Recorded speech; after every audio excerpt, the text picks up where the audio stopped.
crime wave in Gotham. Other breaking news.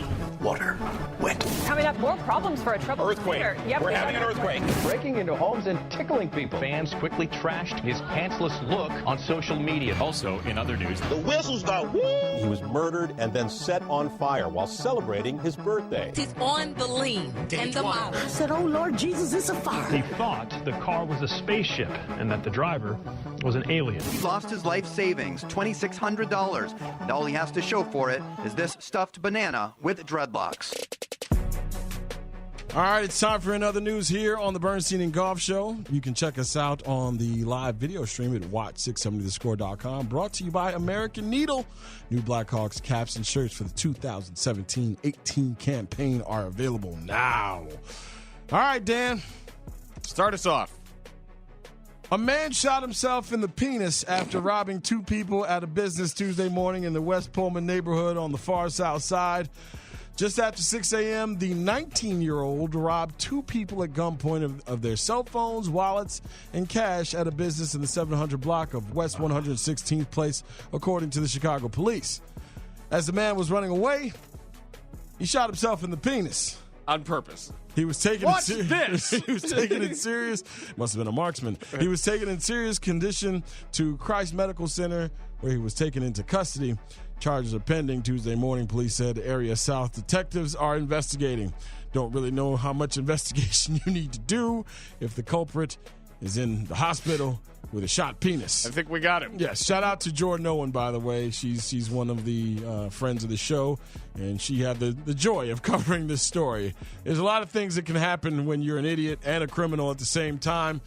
You might want to put the gun on safety, and if it doesn't have a safety, you might not want to put it directly above your penis in your waistband. Missed it by that much. And somewhere Plaxico Burress says there, but for the grace of God, go. I don't know how you explain that injury. As a 19-year-old, by the way. This is a young man who's getting ready to get into his prime. Don't know how you explain that injury in Cook County Jail or wherever he plans on being. But also, like, when recovering from that kind of injury, what happens if something like all of a sudden grow back right? No, or like you're stimulated by something. And you're like, ow, stop it. What do you mean? Like you say, the Vanity Fair J-Lo pictures. Yeah, right. If you're looking at the J-Lo turn that magazine over, right? Like you can't expose Nurse, the stitches are stretching again. And then the nurse is a babe, and you're like, ah! Yeah. So for all you young criminals out there, don't shoot yourself in the penis. This from the CBC. The city of Prince Albert, Saskatchewan, and a large chunk of northern Saskatchewan, this is a large province, lost power for about an hour after a beaver chewed through a power pole southeast of the city on Sunday. Cracky. Now, apparently, this is not that uncommon. Of beavers chewing through poles? Sask Power is calling this a very Canadian problem. So the beaver ate through most of it, and then strong winds did the rest of the work as the pole crashed to the ground. And according to spokesperson Jonathan Tremblay, this was one of our larger wooden power poles, eh? And there was ample evidence of beaver damage at the base of it there, eh? So beavers have been chewing away at it, eh? Bad for the organization. I've added to that. He says it's a bit of a domino effect. Animals account for roughly a third of the power outages experienced by Sask Power customers. Don't you have to do something about the beavers at some point? I'm not saying kill them, but don't you have to round them up and place them somewhere else? You don't mess with them, because where we used to go fishing, there was a family of them, and you get too close, your boat starts to drift too close, and they're big, and they come out there and start slapping the tail on the water, and ornery beavers. Yeah, you don't mess. Yeah, but chewing through a power pole is that's kind of takes some work, right? It's like you got to be into it. It's like, we're gonna build a dam. Yep, and we're starting with this mamma jamma, like the one connected to all the wires. Ray, start there, Fred. Larry, you get on that one. There's a little pine tree right over there. Nope. We're gonna have. Did you see the lodge they just put up downriver? Well, ours is gonna be a whole hell of a lot better than theirs, you betcha. So we're gonna do this. This from Keith Pompey, and our guy David Schuster just touched on it in his update. As of Tuesday afternoon, the 76ers had not picked up Jahlil Okafor's option for the 2018-19 season. League source said trade discussions will determine the team's decision before Tuesday night's deadline. Okafor, of course, the number 3 overall pick in the 2015 draft, is in line to make $6.3 million in what would be his 4th year if the option is picked up, but things don't look good for the center. Players and their agents are typically notified by this time what a team's intentions are. Sixers did pick up Justin Anderson's 4th-year deal worth about $2.5 million, so they've done it with other guys in his draft class. As for Okafor, the team has been trying to trade him for more than 2 seasons. However, teams are unwilling to give up what the Sixers believe is equal value. Okafor's injury history and the perception that he is a defensive liability have a lot to do with why the Sixers have been unable to move him. There's also been some things that, especially early on in his career, Jahlil Okafor is not a very good loser and does not take well to professional fans chiding him in his daily life. He's a sensitive kid. He has gotten into fights on the street in Philadelphia with 76ers fans who have given him the grief. And now that the franchise has passed him by. You look at Joel Embiid, you look at Ben Simmons, and you look at whatever the hell Markelle Fultz is going to be if he ever gets his shoulder in line. Ben Simmons is doing last night. Ben Simmons is the truth. All that stuff about LSU and, does he really want to win? College doesn't matter. Man, I'm telling you, how many times we got to talk to people about this? As a Bulls fan, knowing how the last time that a star young kid who was from here, I'm in. Buy low. Eddie Curry. Would you be worried about? Yes, but I'd still buy low. I would.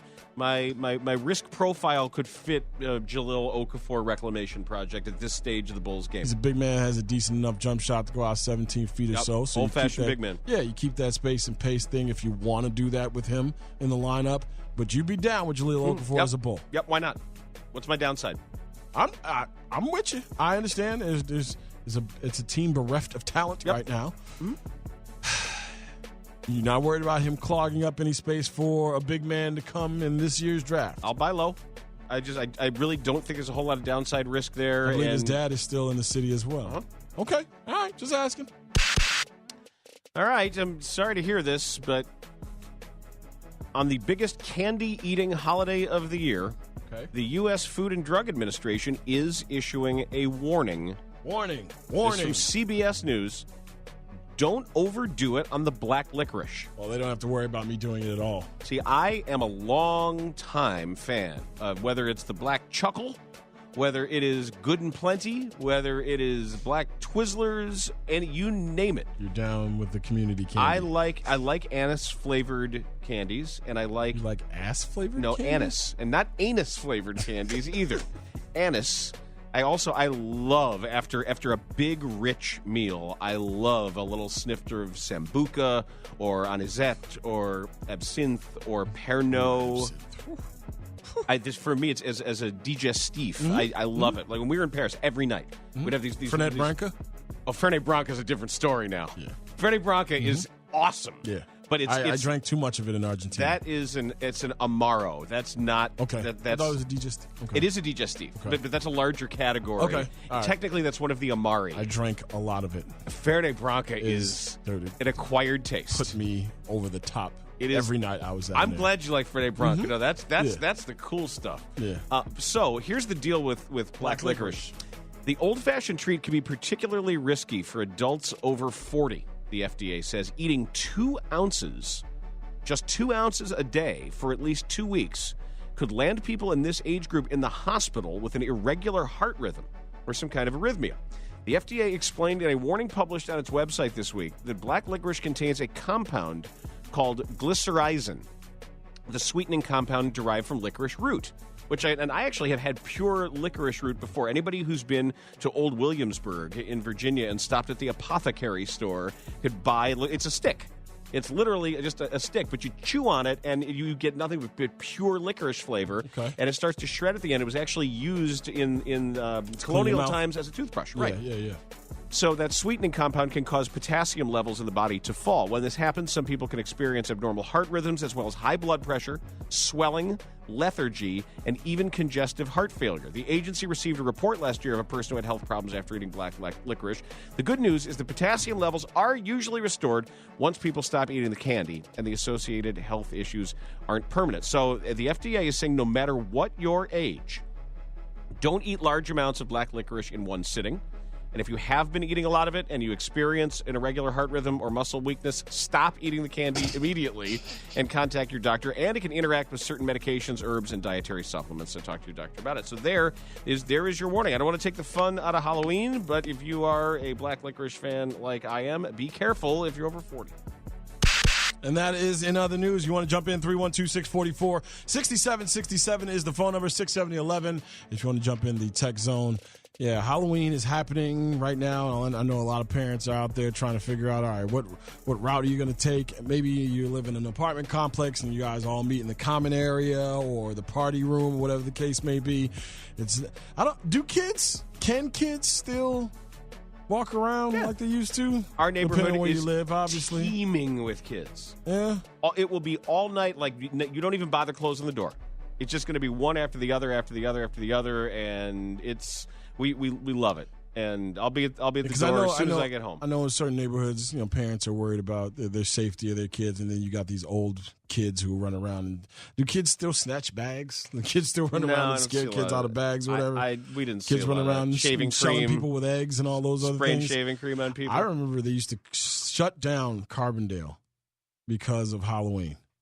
What? Yeah, you had to go home.